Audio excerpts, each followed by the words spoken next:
কিছুদিন আগে মৌলা আল্লাহ এ বাড়ির থেকে আল্লাহ মুরব্বী জান ইন্তেকাল হয়েছে রে মৌলা রব্বুল আলামিন আয় আল্লাহ তুমি ওই কবরের মধ্যে এই সবটুকু পৌঁছা দিও রে মৌলা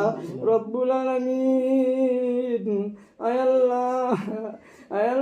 এদের সঙ্গে আল্লাহ কোরআন পড়া করছে রে মৌলা আয় আল্লাহ আজকে এই মজলিসের মধ্যে নাই রে মৌলা রব্বুল আলামিন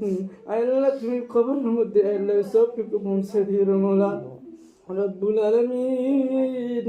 আয় আল্লাহ কবরের মধ্যে যদি লাজাব হয়ে থাকে রে মৌলা আয় আল্লাহ তুমি ওই কবরের মধ্যে আয় আল্লাহ নুরানির বাতি জ্বালিয়ে দিও রে মৌলা রব্বুল আলামিন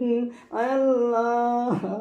আল্লাহ তোমার বান্দা এবং বান্দারা মৌলা আল্লাহ তোমার কাছে হাত উত্তোলন করেছে রে মৌলা আল্লাহ তুমি তিনাদের উসিলা করে প্রত্যেকের কবরকে জান্নাতের বাগিচা বানিয়ে দে রে মৌলা